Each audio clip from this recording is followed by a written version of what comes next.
بحضرتك اهلا بيك. التطورات الموقف ايه يا فندم لغايه دلوقتي؟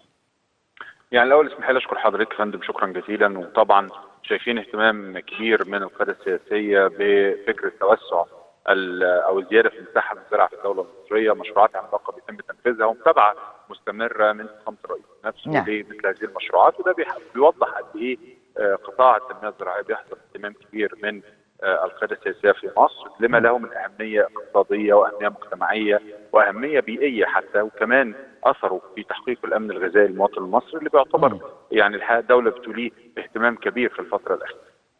مشروع الدلتا الجديده ومشروع مستقبل مصر واحد من ضمن مكونات مشروع الدلتا الجديده. تم العمل على تجهيز جزء كبير من البنيه التحتيه. النهارده فخامه الرئيس بيوجه بانهاء كل ما له علاقه بالبنيه التحتيه والتجهيزات المتعلقه باخرى، والعمل بشكل اسرع لتنفيذ المعدلات المطلوبه والخطط المستهدفه. وطبعا احنا كنا بنتكلم في حوالي 650,000 فدان كان تم البدء في زراعتهم.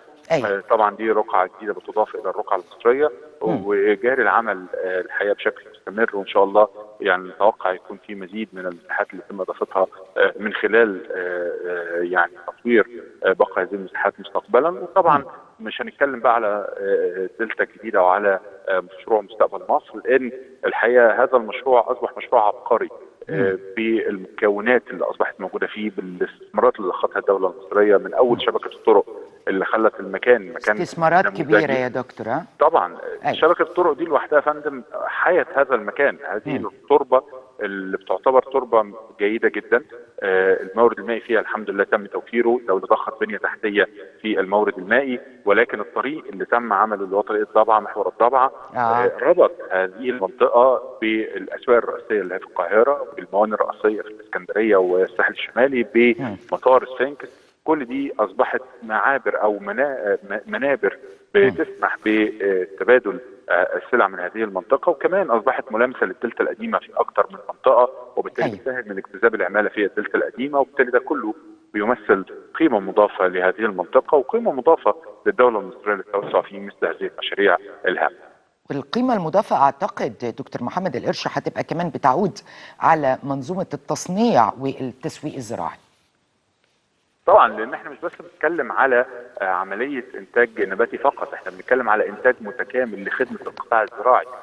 وده له اشكال متعدده، يعني فكره ان احنا نزود من مساحتنا المنتجه انتاج نباتي المسطح الاخضر يعني. عشان نعمل الكلام ده احنا محتاجين شركات تقاوي وشركات اسمده وشركات تجهيز للارض وشركات معدات وافراد هيشتغلوا، كل دي قيمه مضافه بتضاف. كمان بعد ما بنحصد المحصول بنبقى محتاجين شركات تقوم بعمليه التعبئه والتغليف وشركات النقل وشركات التصدير. كل ده قيمه مضافه وفرص عمل جديده. صحيح. بشكرك دكتور محمد القرش، بشكرك فندم، شكرا جزيلا. النهارده كمان سياده الرئيس